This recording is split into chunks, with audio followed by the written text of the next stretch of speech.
Hello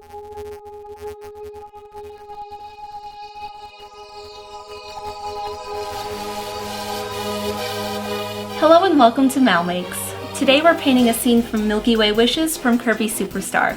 This is the full version. If you're interested in the time-lapse, you can click on the card here. Otherwise, let's get started. Over on Steven Plays, we've been playing through Kirby Star Allies, and it's a beautiful game, it's a really great game. I just didn't want to pick a scene to paint from it until I've seen everything there is to see. So I went back to Kirby Super Star, and I really love this fight with Marx. It's really beautiful. I love everything with space, so it's another chance to do a space painting. So I'm going to be doing a galaxy in the background, and then doing Popstar here on the bottom. And it's just a really beautiful scene from Kirby Super Star. All of these stars kind of slide back and forth with parallax, and it's really neat to see what the Super Nintendo was capable of. I had drawn in Marx, but after I did it, I was like, he should really be center. So I'm going to do the entire background, and then on the actual painting, I'm just going to move him over a little bit.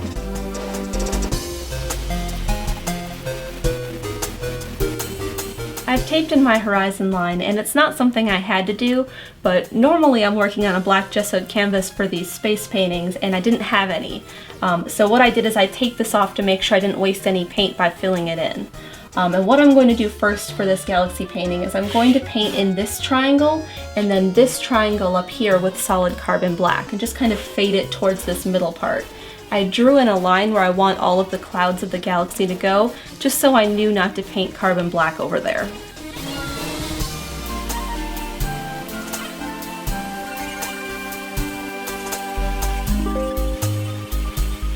I've made sure this carbon black is very dry because when I apply the paint for the next part, I don't want it to mix in and make a shade. I want it to sit on top and be very bright. So that's really dry. I'm using a sea sponge to paint, and this is damp but not dripping wet. I need it to be soft, which is why it's wet, but I don't want it to be dripping wet or it'll just kind of smear everything around. Also, I'm wearing gloves because the last few times I've done this without gloves, it gets under my fingernails and it's really hard to get it out. So I'm wearing gloves, I'm using a sea sponge, and my first color is a light blue-green. And I'm going to start by applying this kind of towards the outer edge of where I've left it blank to start to blend this in. Now, I picked my colors based kind of on the level select of Milky Way Wishes. There's blue kind of towards the center of like the galaxy nebula parts, and then it's green more towards where that part isn't. So I'm using this blue-green to kind of bring that out this way, and then I'm going to go to a blue closer here, and then kind of a blue-violet right along the middle.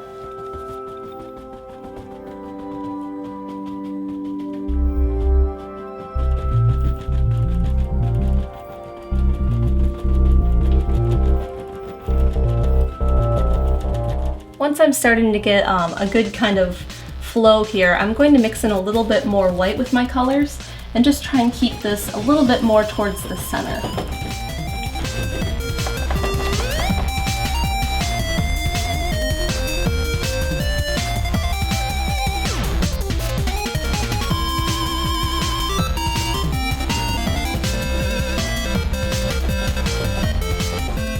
Now, like I mentioned, gloves were definitely a good idea.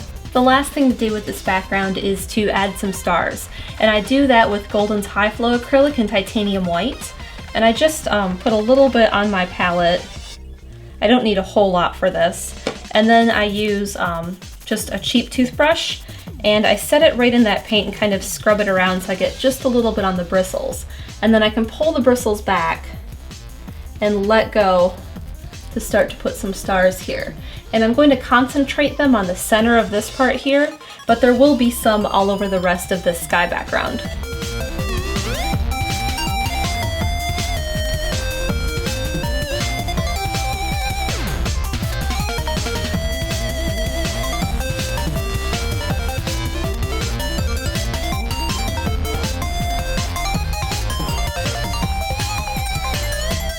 I've taken the tape off below the horizon line, and I've put 2 new pieces above the horizon line, just to protect this background. It's done, I don't want to mess it up. But down here I'm going to be doing a gradient from this light pink purple color down to this navy blue purple color.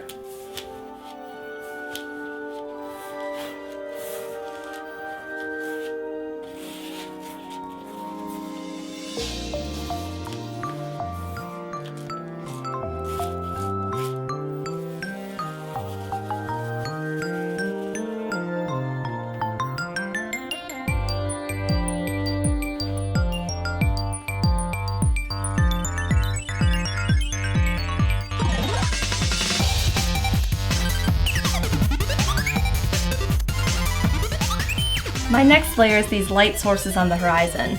They're coming next in order because they come down a little bit on top of the purple, and I didn't want to have to worry about trying to paint around that when I was doing my gradient.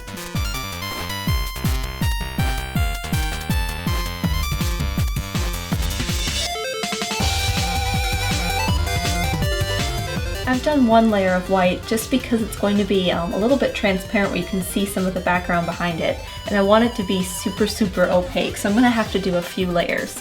So I started with the one, and now I'm going to take some primary magenta and start on the very outsides of all of this to start to give it a little bit of red.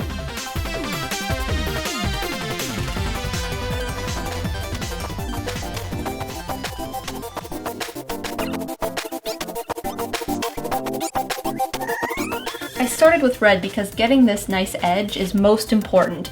Everything else in the middle here where I fade it to orange, yellow, and then white, I can just keep going back and forth between my colors until I'm happy with it.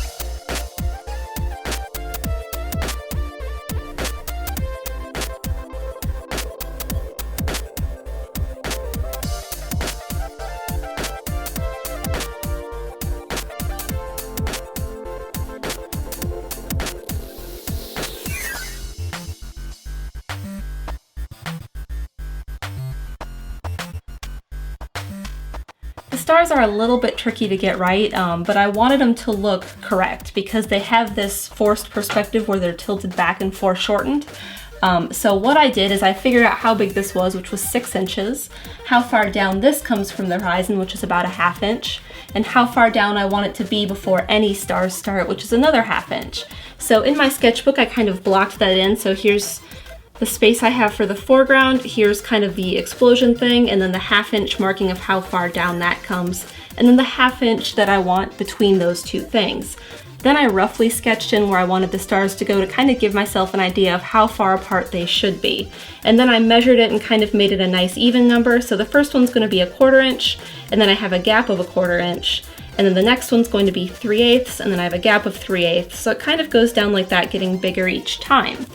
Once I sketched in these two, I could take a ruler and kind of line up their edges, so I could continue this line here so that as I drew the rest of these, I knew how far left and right to go. It kind of gave me this square where I could kind of place the star and set it there. Now the problem is because they move kind of like in parallax, like this one's all shifting left, this one shifts right, it's really hard to do a nice perfect row on the canvas. So I started to figure out how far apart I want them this way on each row, and they each go down by 1 inch. So this is like 7 inches, and this is 6, and then 5, and then 4, just to kind of make it smaller each time so I have more and more on each row. Now I'm going to just start to block them in with chalk until I'm happy with them. And as far as how wide they should be, I already have that measurement here. Because it's the right height, I just need to figure out the distance between these two here and then these two here, and I can just add that in individually per star wherever it goes.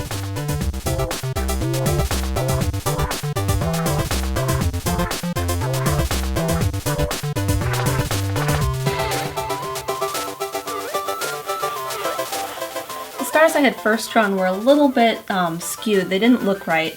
So I went back into my sketchbook and re-drew it out bigger just to kind of show myself both sides going forward and back. The biggest problem I had was on the ones that come down this way, they come inwards. Like when they get to the leg, they're smaller. But on the ones that are right side up, they go out. So that was the biggest problem I had with the first time I drew them. So I'm gonna go back in and draw all these lines again, and then we'll start blocking in where the stars go.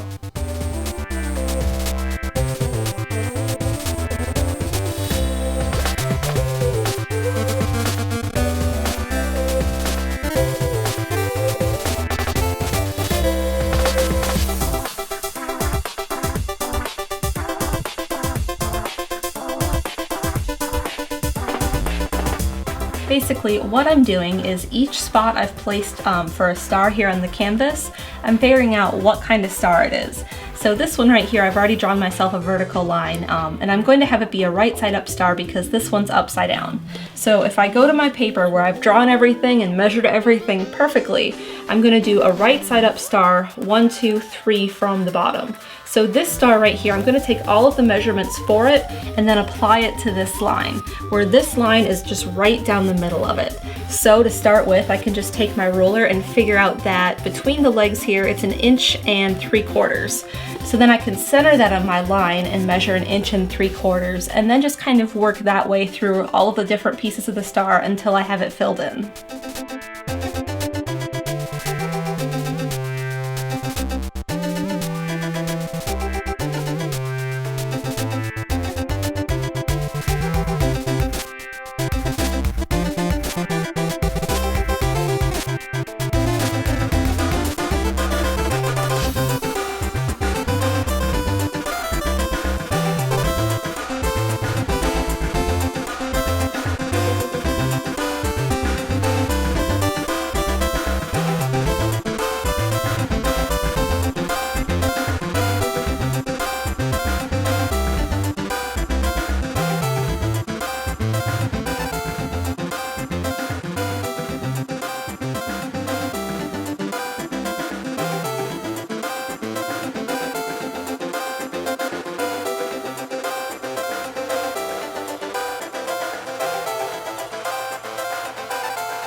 Obviously these need a color other than white, and they're kind of a grayish blue, so I've mixed up blue with a little bit of a medium gray.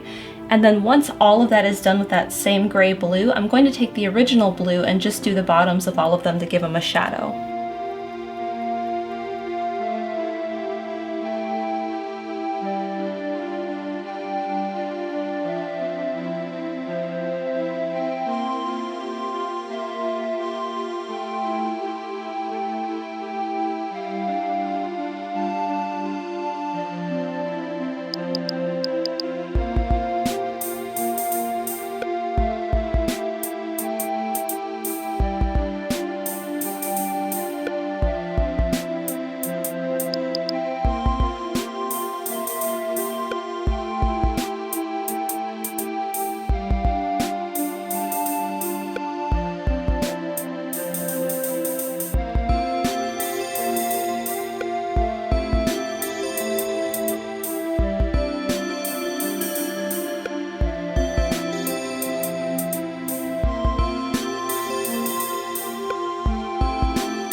I used a chalk pastel to draw on the right side of Marx. As someone who's right-handed, I find I do better on the right side of things than the left side.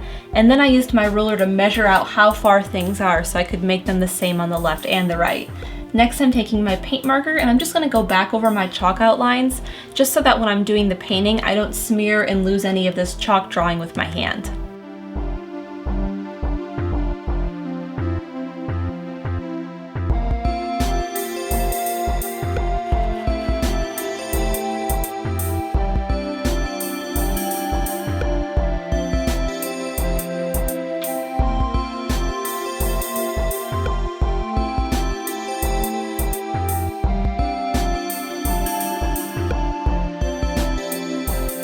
The order of painting Marx here is to fill it in first with the paint marker like his face is right now, and then I'm adding a flat color like where the yellow is, just to kind of give it a base.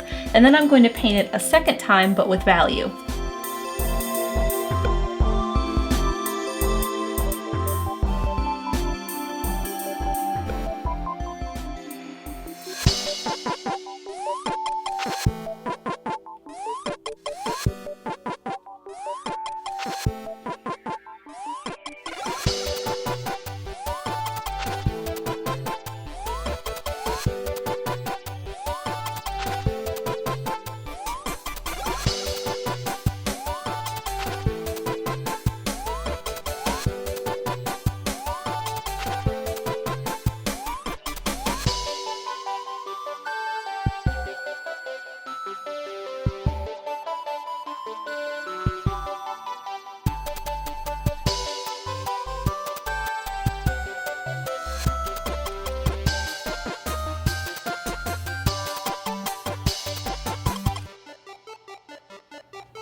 For Marx, I've just been filling in piece by piece, and when I say that, I mean like just this part of the yellow, and then like this little lump, and then this one, and then this part here. Just breaking things up and doing them in individual parts. It's a lot easier to kind of tackle something with a lot of colors and a lot of shapes if you do it that way. One of the things I wanted to talk about was getting the pupils right on the eyes. It's really important to get them like equal and doing the same thing that you want. Otherwise it's going to look really strange. Now I know his eyes look in opposite directions, but they need to kind of look perfectly in opposite directions or it won't look right. Now for like the ice hexagon glitter pieces that come down on his wings, I've cut out a perfect hexagon that I printed from Photoshop, and this is just 1 inch across. And I'm just going to trace this in 3 spots on each side.